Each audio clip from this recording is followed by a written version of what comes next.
Welcome to the Internationale. I'm your host, Ed Ferraro, and my guest today is Abdullah Shehadeh. Shehadeh. Sorry, thank you. You're all Abdullah good. Shehadeh. He is one of the founders of the Al-Falasteniyeh Media Network and one of the hosts of their Resistance Report podcast, which you can find on Spotify. I highly recommend that you guys check him out. And today we're here to discuss the ecosystem of Palestinian media, and more specifically, the role that it plays in today's climate in a post October 7th world. So, Abdullah, welcome once again. We're thrilled to have you.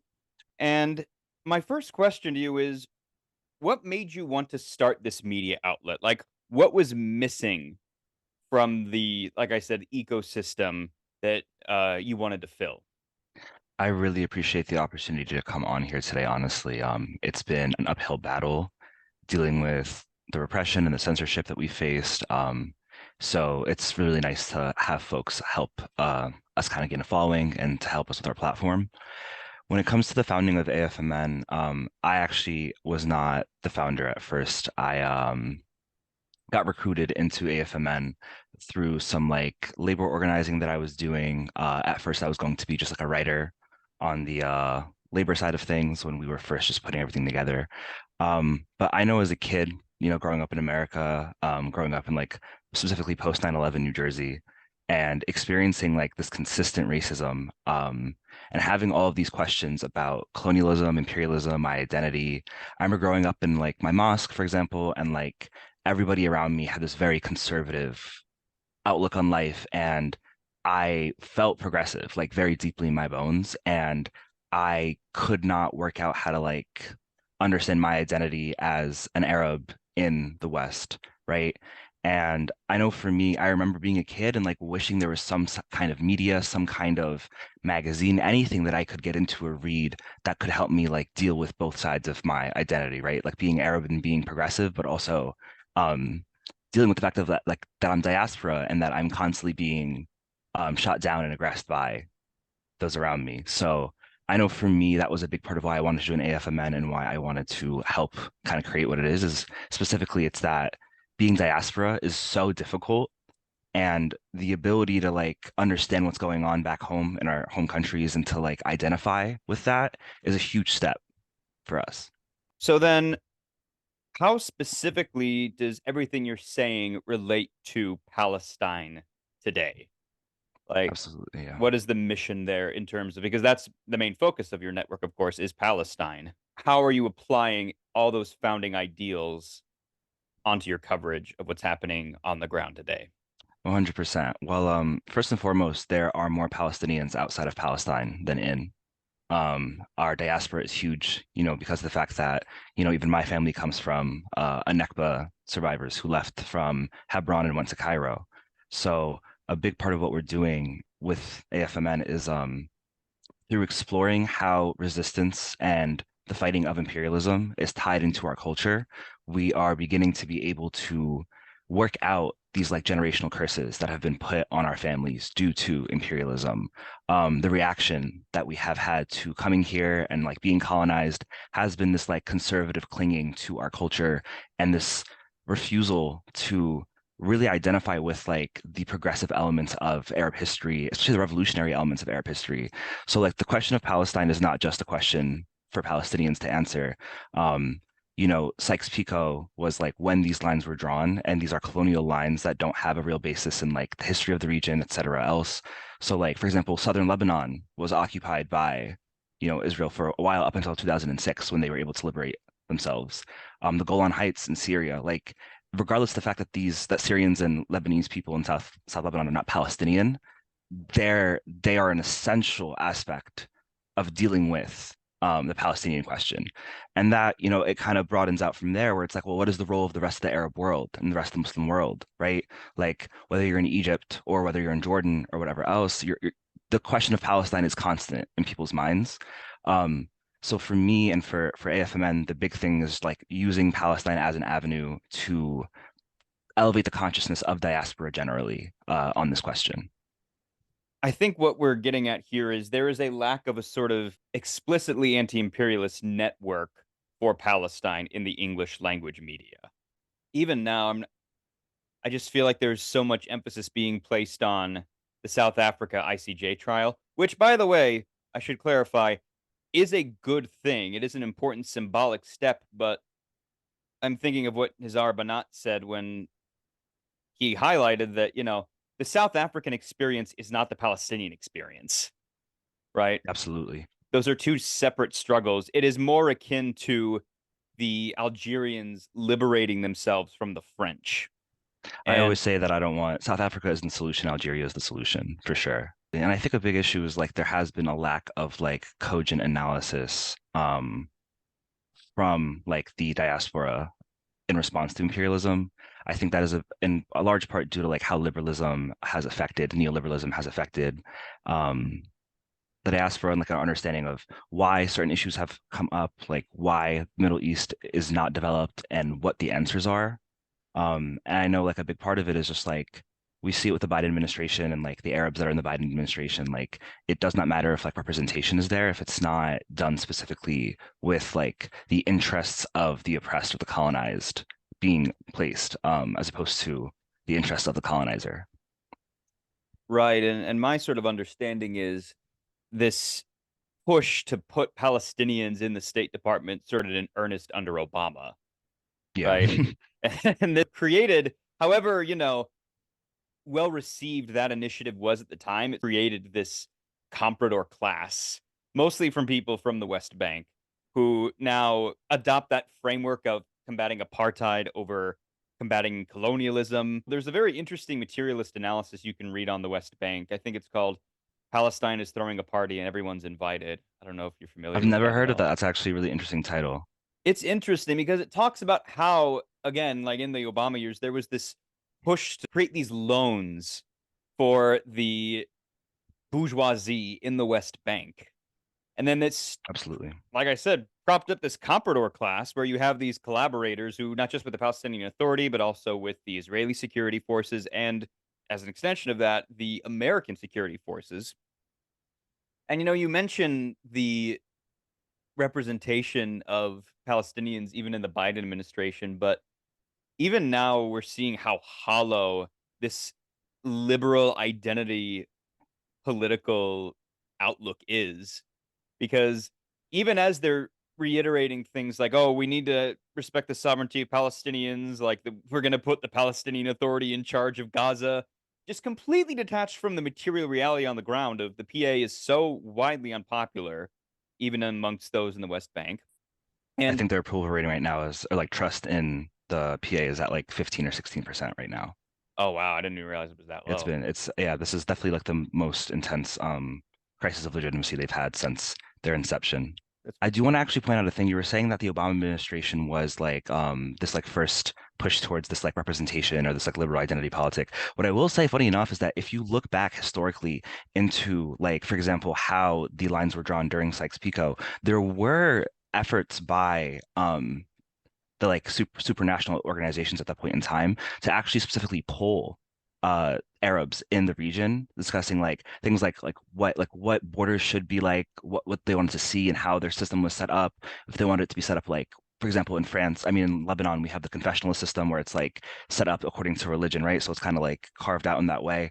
Mhm. And all these questions were asked, and specifically there was this like idea of let's go to these masses and like ask them what they want. But the fact of the matter is that there was specifically those who were in charge were this like bourgeois class of people who benefited, and their vested interest lies in exploiting their home country through imperialist means. Frantz Fanon discusses this in like Wretched the Earth, where it's like there is this indigenous class of elite that like sell the resources and sell essentially their country for to maintain those benefits and to maintain that access to imperialism. Mhm. Yeah, and I feel like that's where we encounter one of the problems again with the liberal identity politics discourses. It's a common refrain on social media right now of center Palestinian voices, which in principle no one is fundamentally opposed to, but then it becomes a question of which Palestinian voices are we centering here? And Absolutely. moreover, why are they being given a platform? Is it because they're palatable to the establishment, or is it because, they're actually advocating for an anti-colonial revolt which will produce real systemic change? Well, the thing that we're really pushing back on here, right, as like liberal identity politic, is the fact that liberalism specifically mystifies the relations of class, right? Class does not become the most important aspect of understanding a person's position in society, why they're being oppressed, and how they're meant to get out of it. Um, we at AFMN are very much inspired by the PFLP and their line, and Hassan Khanafani is actually a big inspiration. He was the guy who made the like magazine, was the editor for the PFLP's like a media side. It was called Al Hadaf, which means like the goal. And they put out, the program. It's like pretty commonly read. It's called the Strategy for the Liberation of Palestine. And of course, a lot of things in it are dated. It was like put out in like 69 or something, when they were around, in a more present way. But they do discuss, and I really do recommend it. They discuss like in depth, specifically the class nature of each stratum of Palestinian society and Arab society more generally. And like there is this understanding where like the bourgeoisie and the petite bourgeoisie do have roles to play within the national liberation struggle. Oftentimes the bourgeoisie, like as long as it doesn't affect their bottom line, especially the bourgeoisie that are Palestinian diaspora, for example, but are in Algeria or are in Tunis, are in these different, right? They're kind of far away from actually like economically being tied to the Zionist entity specifically. They will be willing to like pay for guns and help out in certain ways. But as soon as the fight against Zionism starts to affect the larger apparatus of like worldwide imperialism and cutting into their bottom line, that's when their support will be retracted. So what it really comes down to is understanding that like we need, and we have now, like thankfully with the resistance in Gaza, a resistance that is led by a vanguard of working class folk, of specifically to the refugees. That is the big difference between what we're seeing when it comes to like the PA and like that class structure and what's happening in Gaza is that in the PA and like Israeli Arab citizens of 48, they are allowed certain privileges or benefits due to their proximity to the Israeli like society and economic situation generally, and that leads them to have a different material circumstance, making them not as revolutionary, making them not as able to like push back and resist. Yeah, and you touch on something very important, which is I think that a lot of more conservative and even some liberal circles are a little confused as to why leftists so broadly support these more religiously oriented resistance groups like the PIJ and like Hamas because I mean obviously both of those entities are very widely misunderstood. Like Absolutely. they're not fundamentalist Islamist entities. I don't think they're half as conservative as people sort of think they are. But you touch on why these groups are so important to into leftist analysis in today's world, and it's because, you know, they represent the working class of Gaza.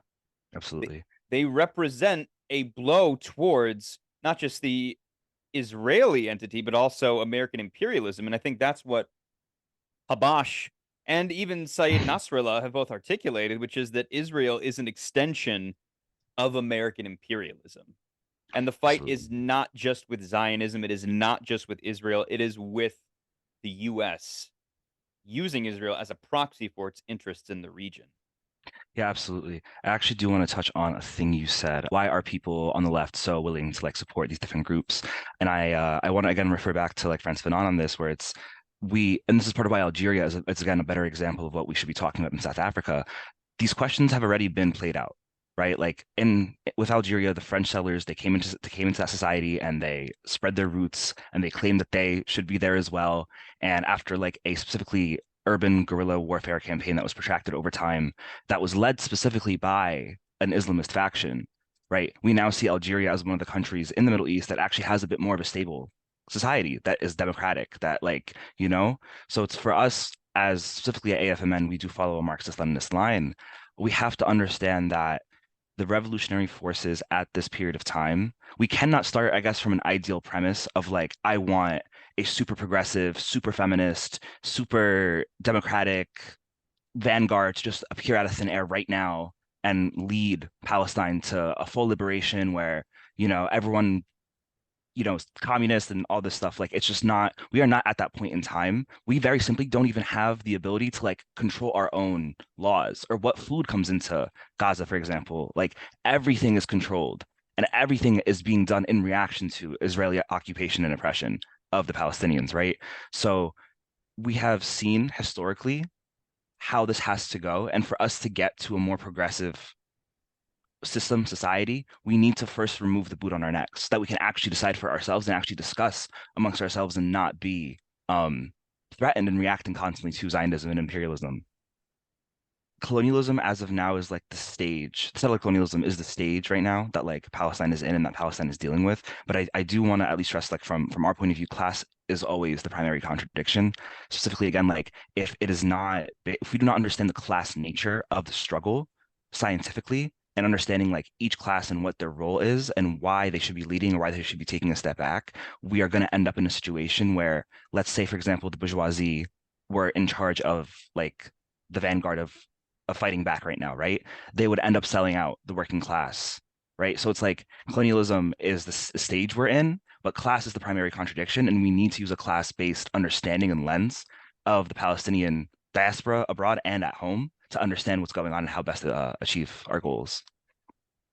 Yeah, and I feel like that's reflected in the most recent joint statement put out by all the resistance factions, Hmm. right? Where they had that conference, I think it was in Beirut, and they all said, I mean, this is as much as the media frames this as the Israel Hamas war, which is already a really obnoxious and reductive way of putting it, um, this is a coordinated effort amongst all the different resistance factions, which are, let's face it, almost exclusively either more Islamist or communist. I feel like there's a Hmm. reason for that. It's because those are the two factions that have refused normalization, Hmm. that have not fully abandoned the Palestinian struggle.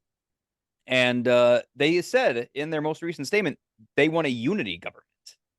Yeah, actually, which was really, really nice to see. I think that was a huge step in the right direction. There have been discussions of like a day after the war in Gaza and what that might be like. I'm very, very optimistic, and I think specifically the resistance has thankfully every single time they make a claim or a statement, they do back it up with action. Folks who are not following this as closely may not remember, but like in 2021, um, resistance promised that like what had happened, Saif al-Quds, was very minor in comparison to what was possible in the future.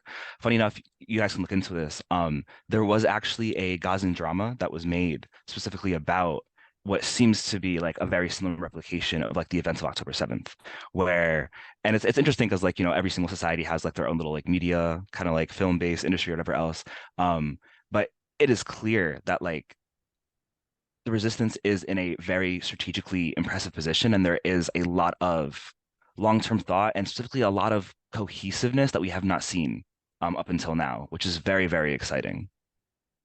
Yeah, and I feel like that's where all the conversations that are being had on the American and Israeli side of what the day after Gaza is going to look like are just, again, so detached from reality. Absolutely. I mean, they haven't achieved a single strategic military goal. We just saw today, for example, today being January 14th, the resistance just fired on, I think Ascalon or Isdud, one of the Yeah, two. yeah. Yeah, like a barrage of like 30, 40 rockets. So like, and very early on, I think in November, the IDF said that they were able to operationally kind of like cease Hamas's military missile capabilities, the resistance missile capabilities, which clearly isn't true and is still going on. So Right now in the West, I feel like the awareness around Palestine is being fueled by social media absolutely. because it certainly isn't coming from any major news organizations or outlets or corporations, again, in the Anglo world. And I think in part because there are all these restrictions from Meta about what you can and can't post because, they consider literally every Palestinian resistance faction a dangerous organization. We can't talk about their military victories. Like you said, Absolutely. this is a strategically advantageous position that they're all in right now. So all we end up seeing on Instagram is the human tragedy element of it. We see just trauma porn. And obviously, I'm not saying that there isn't a role that that plays. We need to have documentation of all these atrocities. And I do think that it is helping bring people towards supporting Palestine. Yeah, absolutely. I think you're honestly getting at what a lot of people have been getting at recently, which is that specifically what we're seeing online constantly is a propaganda campaign by the Zionist entity to demoralize us. Um, when guerrilla warfare is being fought, as is being fought right now in Gaza, the goal is not like, for example, to like hold certain land or to directly engage one-on-one, like in a conventional warfare situation with the opposite army. The IDF specifically, their goal in entering Gaza is not to fight the resistance one-on-one conventionally. It is to make Gaza as unlivable as possible, to manufacture consent for a population transfer.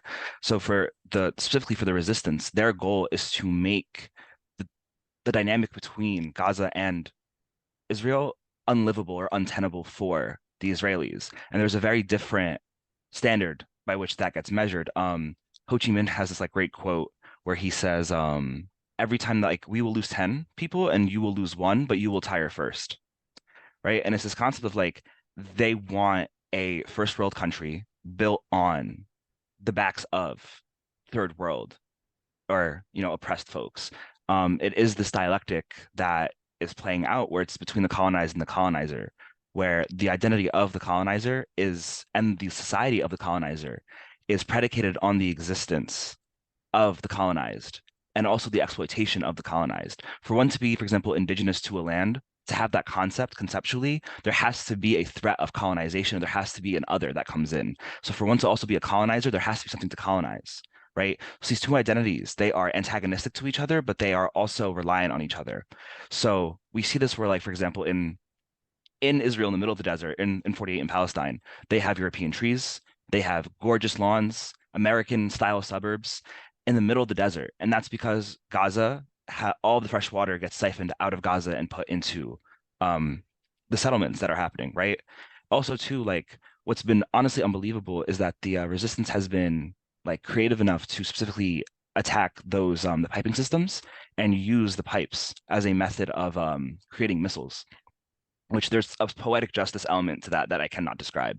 But yeah, like 98% of water in Gaza is undrinkable. People, since the siege has happened, people are drinking salt water every single day to just try to stay alive, and it's causing dehydration and issues. Same thing with these kibbutzes, like these quote unquote egalitarian socialist kibbutzes that we see. It's specifically, and this is the thing that's so funny, is it's this underlying history that like all Arabs know and all Palestinians know, that like those kibbutzes have been propped up on essentially slave labor. They have been able to contract Gazan workers for unbelievably awful wages to work the land for them, literally. And what's also unbelievable too is that it seems as if like the Gazan workers that have been working at these kibbutzes, they have gone back and actually given the resistance intelligence about how the kibbutzes are set up, like how the guards are rotated, et cetera else. So it's like we see here, right? They very simply cannot have this communal style of living without their slaves and without these Gazans that they're exploiting.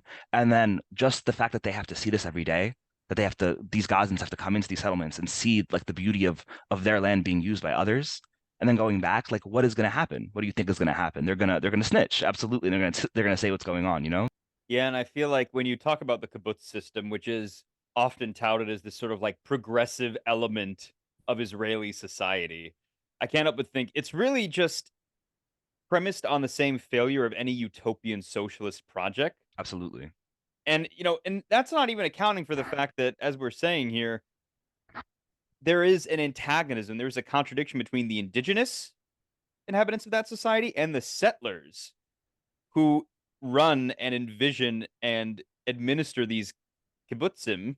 And it almost makes me think of how there's this idealistic vision where the Israeli working class and the Palestinian working class can unite to overthrow their oppressors. But Absolutely.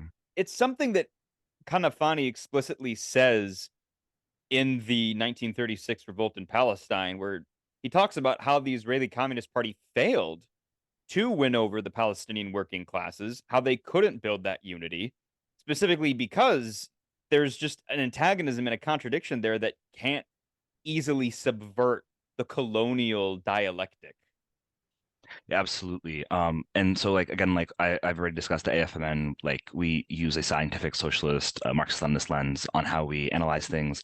And I personally will say like the narrative sometimes of whether it be the anarchist, like no state solution, the Israelis and the Palestinians can work together, or it is the like Trotskyist, like the working class of like it's either side, either way of looking at that, that is incorrect. Specifically, what you do when you look at the conflict in that way is you are erasing the refugee question entirely. What about those in southern Lebanon? What about those people in Syria? You know what I mean? Or what about, like, for example, even the Egyptian border, like there were folks who before Rafah, like that border line was drawn, considered themselves Palestinian, but ended up on the Egyptian side, and there were those who considered themselves Egyptian and ended up on the Palestinian side, right? So when you center the the colonizer first, and as the person that we need, as the group that we need to focus on working with, you are completely negating the reality that for the colonizer to exist, he needs to be targeting and he needs to be extracting and exploiting from the colonized. And we see this even in the way that they like structure their culture. It is, and Bessel al-Araj talks about this too, which we just did our most recent episode on, everything down to the cuisine. They have to essentially adopt and make their own. Yeah, I think that comes from decolonization is not a metaphor. It's either from Patrick Wolf or from decolonization is not a metaphor, where there's that whole element of, we were here first, which is also a common Zionist talking point is, they have to dive deep into their Bronze Age mythology, just rationalize that they're the indigenous people, actually. But even that framing sort of misses the point of the dynamic of what it means to be indigenous. And that framing too is really frustrating when you consider the history of Zionism um, long term. Like Zionism has only been mainstream or popular thought as of 1943, 1944. The broad history of Jewish history is specifically an anti-Zionist one, where the focus is like the diaspora and the different forms of Judaism that exist and the like discourse between them, right? Another thing too is like there was very much a like beautiful and thriving community within Jerusalem and within Palestine, where like there was interfaith festivals even. I'm blanking on the name of it now, but it's still practiced in Morocco, I'm pretty sure, between Jewish and Muslim communities. But there was a very specific festival that would happen once a year where there was like a agreed upon, it was essentially a big feast, and like a Jewish neighbor would bring a like set of foods to a Muslim neighbor's house, and then that Muslim neighbor would take that food and they would, take it, and then they would give their own kinds of food, and they would go to a Christian house, and this would continue. So like we do have historical examples of there being a very thriving interfaith community in Palestine. And it comes down to, again, right, it's like the reason why Zionism precludes or removes any possibility for this interfaith or for this community to like occur between different groups in Palestine is specifically because the the contradiction is right, that one of colonialism is that one of like, for Israelis to exist, for that concept to exist, they have to chip away at the concept of being Palestinian or being Lebanese and being indigenous to southern Lebanon, like Sheba Farms or whatever else, right? Yeah, and that's also one of the hallmarks of settler colonial societies is they come in and they create a new taxonomy of Absolutely. caste. They assign new categories to people so that the settlers end up at the top of that hierarchy. And Absolutely. I feel like that's why every single Western outlet ever is saying that, oh, Hamas is an anti Semitic terrorist organization that hates Jews just because they hate Jews. But Absolutely. every Yeah. single resistance group says, in different terms, of course, anti Semitism is wrong. Our problem is not with those who follow Judaism, it is with the colonial Zionist entity. Absolutely. I mean, even like that when like the secular socialist organization that was more popular up until with Yasser Arafat, they specifically had seats reserved for like Jewish members in their in the PLO. And I feel like the sort of Zionist rebuttal is, oh, yeah, well, there are Arab Israelis in the Knesset or there are, Palestinians in the Knesset. But I think the main difference here is that, like we said, the Knesset is a colonial body. And those Arabs who are there aren't there because the Israeli government actually cares about ensuring equal rights. They're Absolutely there not. as sort of a lip service to say, like, oh, look, we're a democratic society. We have the marginalized people in our ranks, but it doesn't fundamentally alter the power structures. Absolutely. But what I will say too is just like as a Marxist-Leninist, what I think is that every single arena where there can be a battle between our societies, there needs to be like we need to use those fields. So Mhm. like when it comes to Knesset, right? Very simply, like you are not allowed to take an anti-Zionist position in the Knesset at all, period, right?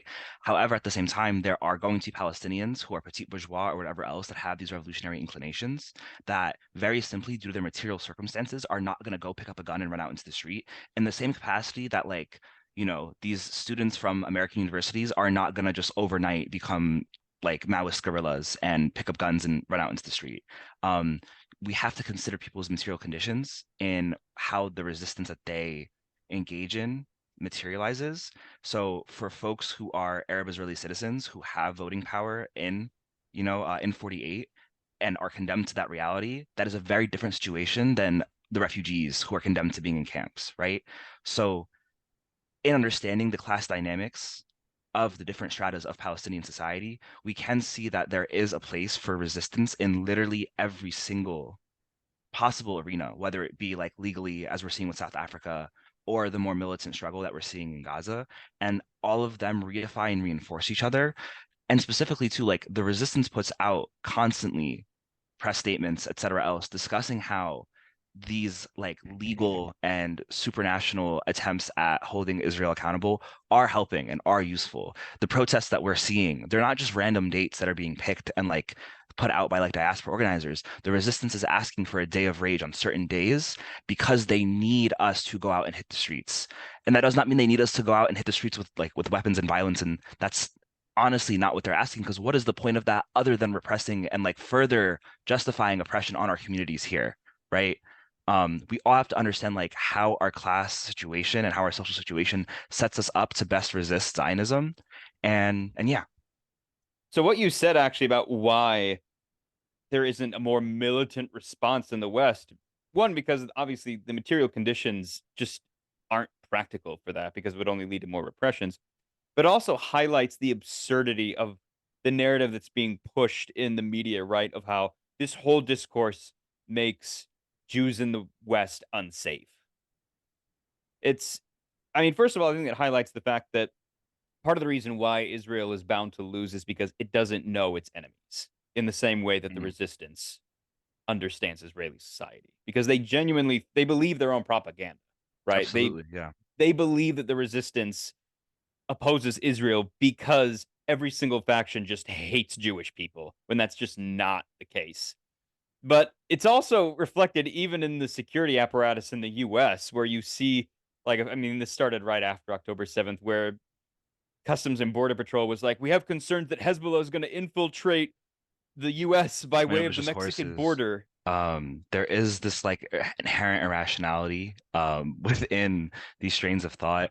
A big thing is like on the philosophical level, like when you hold any concept like in this essential form or this ideal form of like it will always be and always has to be. For example, like immigration is bad and it will always be bad and it always is bad just because it is bad unto itself, right? You are going to logically end up like hitting these walls that you cannot work out because two truths can be held in common and like things do specifically contradict all the time, right?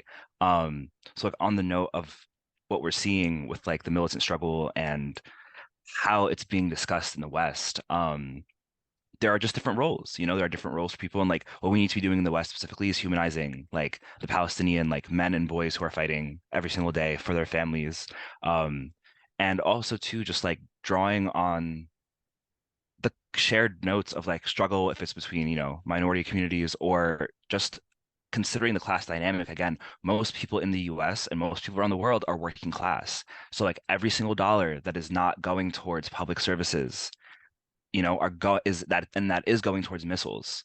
That is a dollar out of taxpayers pockets that they could be better off using for themselves. Um and in Israeli society, that contradiction is a lot more clear and present because like for example, ultra Orthodox Jews in Israel do not need to fight in the army, right? They're exempt from draft because they can go to learn the yeshiva school, right? And they just like they learn like the Torah and all that stuff, and they can just become like a religious rabbi, and that's fine. Um, However, the furthest right elements of Israeli society are also those Orthodox people who don't specifically fight in the army. So they demand more and more action. They demand a more and more unstable environment. And specifically, they demand this like descent into fascism, which is an inherently irrational system with its own contradictions that create an unstable situation. Specifically, too, what this causes is this like soaking up of resources, like economic resources from public services in Israel instead towards defense, right? So it's like that contradiction in Israeli society is very clear and it denotes like the split in settler society. And then what we need to do as Americans or as wherever the diaspora is begin to also point out how that does happen here as well. Like, yeah, through American tax dollars, through Western tax dollars, you are paying for this when you could be putting it towards something that's a lot more useful. Yeah, and I do feel like there is a growing awareness around that issue specifically, which is why we have seen a major shift in public opinion. I feel like it did start in 2021, uh, Absolutely. but it's only continued to snowball in favor of Palestine since then. I mean, a majority of Americans, whether independent, Republican, or Democrat, all support a ceasefire. And I think because we're not just seeing the brutality on social media and saying this is wrong, but also because, like you're saying, Americans are wondering, why am I paying for this? Yeah, absolutely. And Bessel El Araj, the educated martyr who we did an episode on, in the Resistance Report, the most recent one, I highly recommend y'all check it out, Mhm. discusses how resistance is this like chain specifically of folks like holding on to it both from the past and in the future, right? So like what we're seeing right now is this huge swing in public opinion towards Palestine. And the ADL recently like put out a statement saying that, or it was found in internal documents, that they're saying that Palestine specifically isn't like a right or left issue anymore. It's an age thing. Like the youngest generation, Generation Z specifically, is like it's like 70, 80% are pro-Palestine in that vague general sense that we can just say. Mhm. Um, so like it is essential to understand that like our role as the folks who are growing up and like coming into political consciousness and awareness, um, is like we are the next step of the revolution and of resistance towards imperialism. Yeah, and like we need to continue the tradition of Palestinian resistance everywhere. So then I guess my question is, what do you think is the most important thing that pro-Palestinian activists and accomplices can do in the West to help further that struggle and heighten the contradictions? Absolutely. I think a big thing for me is I really believe that we need to be a more educated and organized left in the West.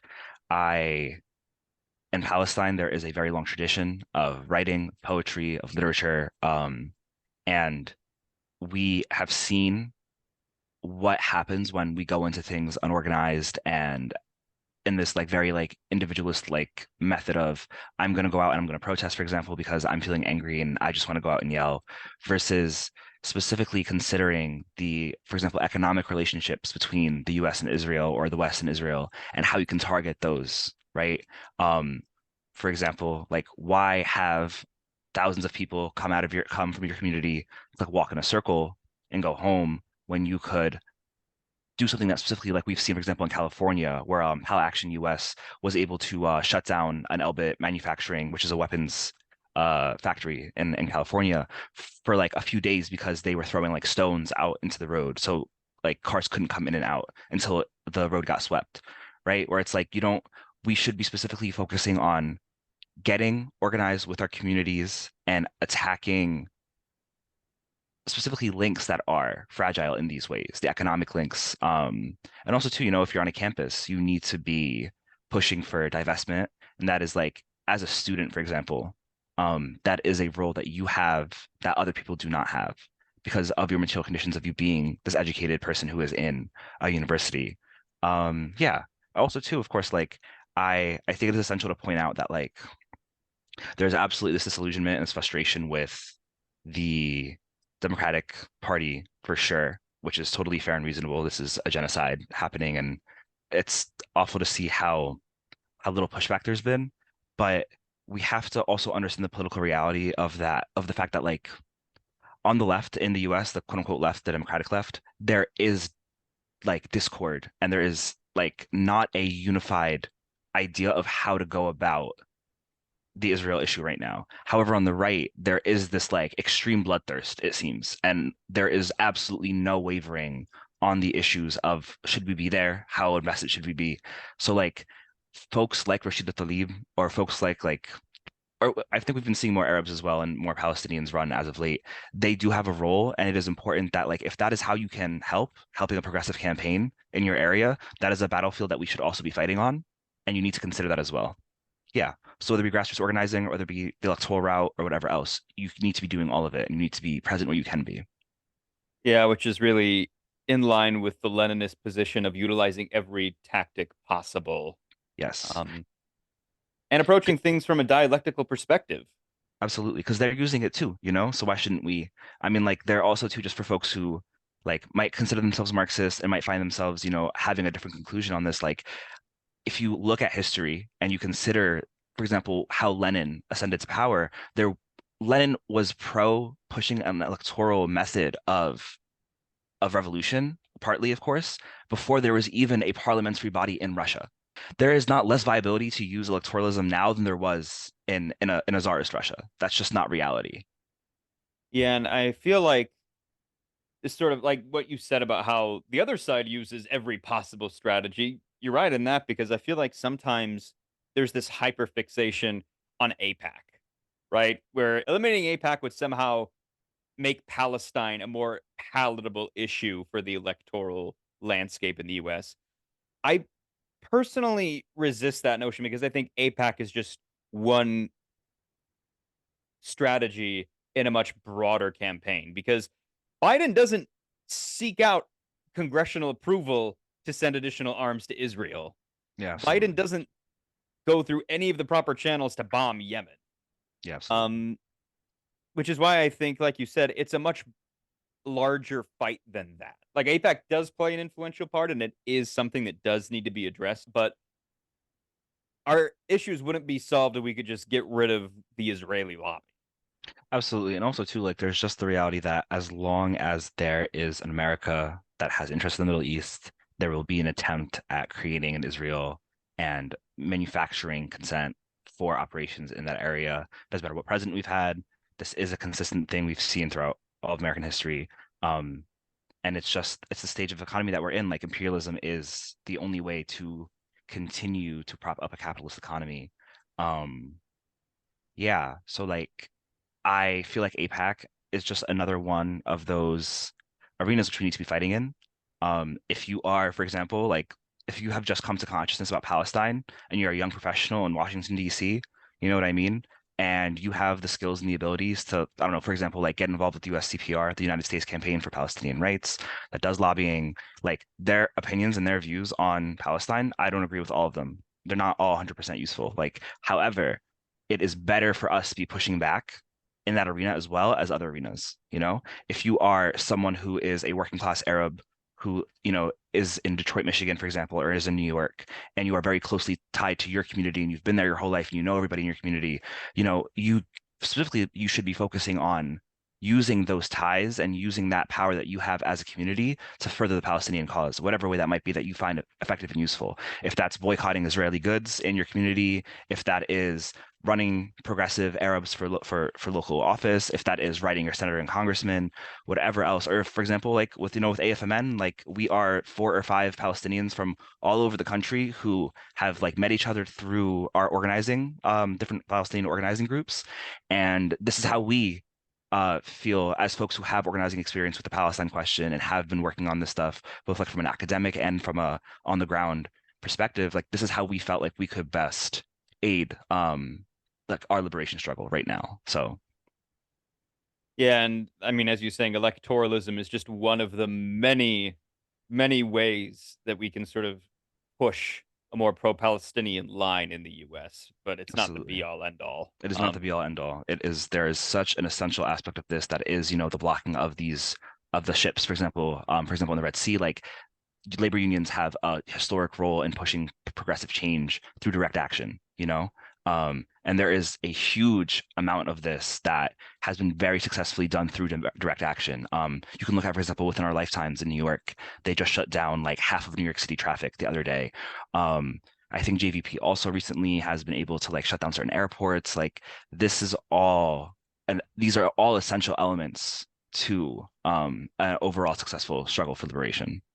That direct action element is not what's being covered in the US media. I mean, Absolutely not. there were almost like a million people who marched on Washington um a few weeks ago, and there wasn't a word of it, at least reported honestly in the US media, right? So Yeah. I feel like that's the other thing that people need to be cognizant of is the most effective strategies to combat this aren't going to be mainstream. Absolutely. I mean, just the concept of being pro-Palestine is not mainstream right now, right? Like of the Right. concept of even viewing Palestinians and Arabs as human right now is not very mainstream. Um, and you know, that is definitely a part of the work is like humanizing and just getting people on the understanding level that like Palestinians are human, Palestinian men as well are human and don't deserve to be abused and to be killed nonstop. Um, and highlighting some of the very like real atrocities that are happening that people can relate to. Like, I know a stat that freaks me out every time I think about it is the fact that 180 Gazan women every single day are giving birth without anesthetic, right? Like, I could not imagine the pain of childbirth in general, let alone like the griminess of being forced to like give birth on the floor of a hospital that doesn't even have electricity or gas without any anesthetic. Like, how as a mother, how as a person who has a child, like how can you deal with this? You know what I mean? Within yourself. Um, it's a very, very harrowing situation, and there is plenty of ways to connect the struggle to what's happening in the West. Like another example too is like you know, the Black infant mortality rate, I think in DC specifically in the capital of the United States, is higher than it is in like Syria or Afghanistan, which is crazy, which is a crazy stat. And it's because specifically there is this lack of medical access in Black communities in DC to hospitals, like in an efficient and an easy way. So it's like we are seeing these like methods of warfare against our communities manifest in different ways all across the world. And they are different, to be very clear. I think it is also not useful to like look at every single struggle and every single situation, be like, this is genocide, this is apartheid, this is all the buzzwords. There's a reason why these different words exist, and we do need to understand like how and when to use them. But what is reality is that like from Ferguson to Palestine, there a lot of the same methods and a lot of the same contradictions do exist, and they are all interrelated. But there's a reason why all of these major black revolutionary figures like Huey P. Newton, like Malcolm X, like Kwame Ture, all were so unabashedly pro Palestine. It's not because their situation was the exact same, but the forces of oppression were interlinked. Absolutely. I was super active during 2020 when George Floyd got murdered and in a number of states on the East Coast, and like I will never forget when like we got tear gassed, having folks be like, "Oh, these are the same tear gas canisters that were used in Palestine in 2016 or whatever else," and specifically looking up like methods of combating it through what Palestinians had already dealt with, you know? Um, yeah, so like there is no way to like look at this as not one continuous process and one continuous struggle.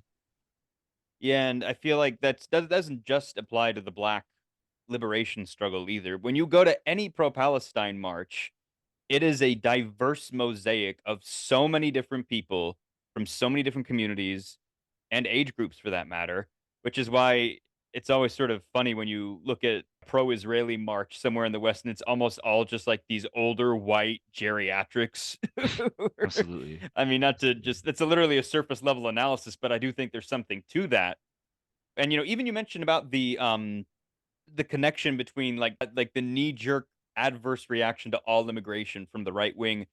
There's a reason why so many of the border surveillance technology that we have in the southern border is first field tested in Palestine, Absolutely. right? I Absolutely. mean, if you haven't read Border and Rule yet, this is to the audience. If you haven't read Border and Rule yet, I highly recommend it because there is a direct connection to how Israel is used as a weapons lab, as a surveillance technology lab. It is the testing ground for all of the worst elements of US society. I remember when Van Jones spoke at that pro Israel rally. Oh my gosh, I'll never forget seeing his face. Yeah, But as they were, yeah, yeah, even then, he was still booed for saying that there should be a ceasefire, which, I mean, Yeah. I feel like we're at the point now where a ceasefire is probably a more moderate liberal position you can take on this issue. I Truly, mean, it's the because mainstream one, funny enough. I mean, everybody wants, like, the majority of folks, like you said, like in all ideological groups want a ceasefire right now. The majority, at least.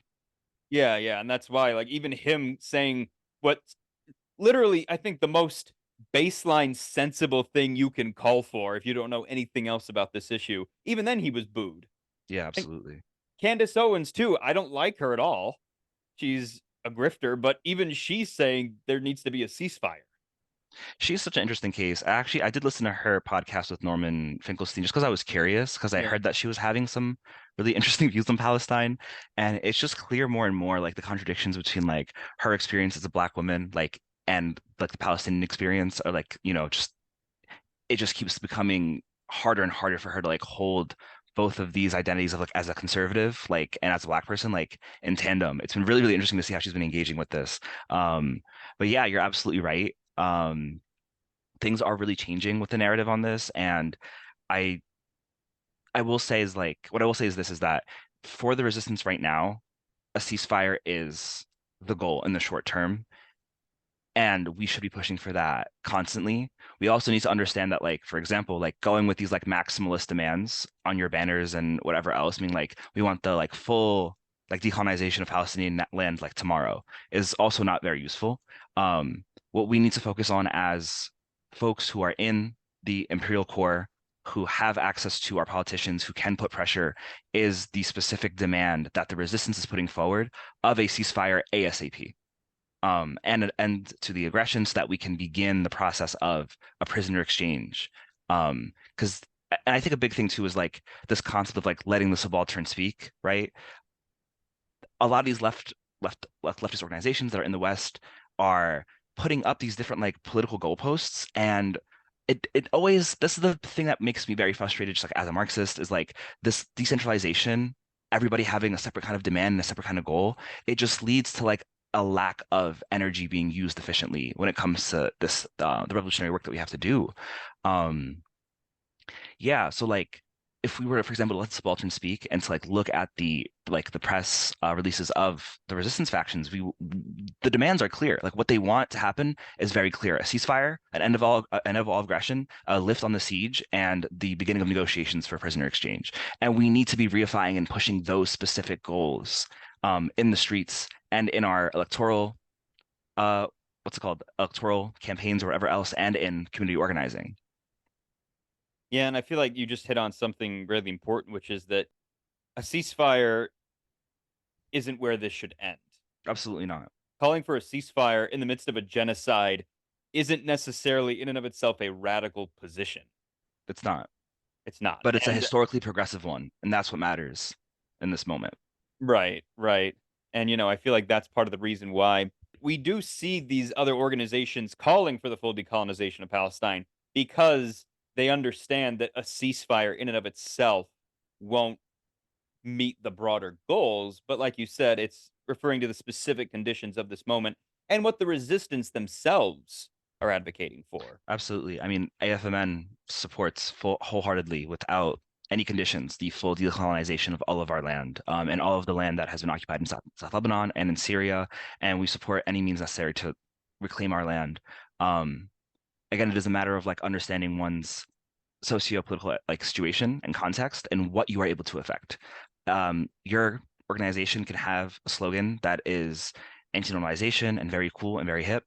And if all you guys do is, just like get together and like read books individually, just like on your own as a little group, like what is the point of that slogan?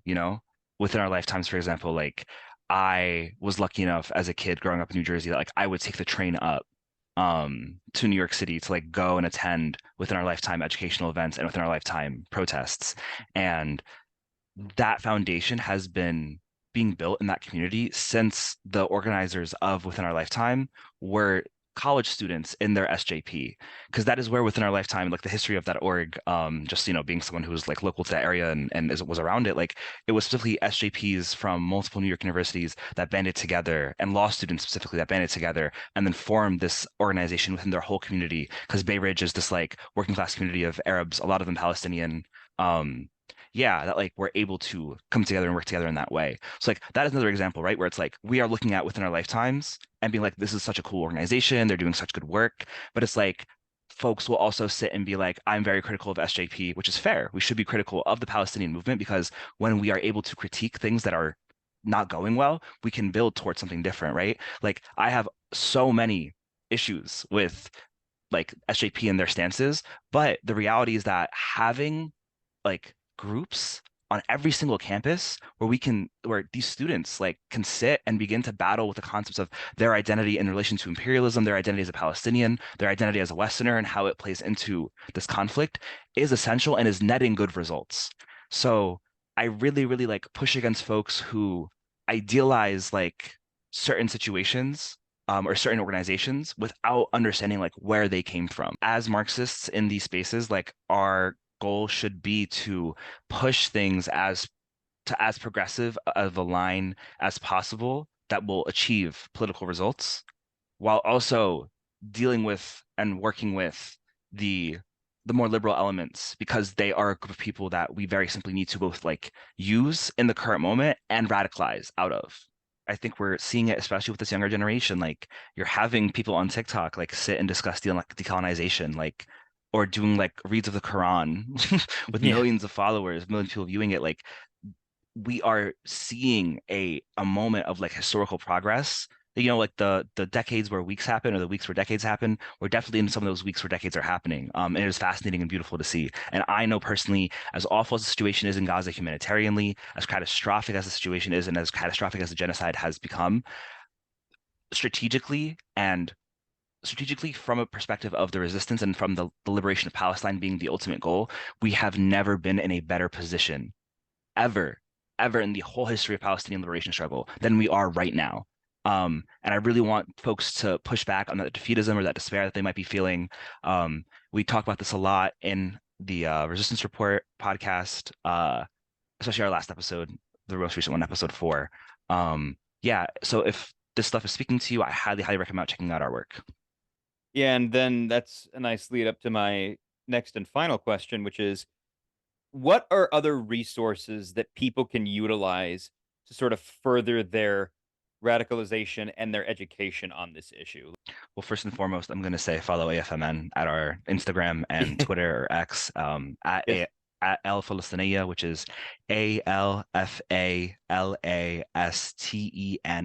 ALFALASTENIYEH.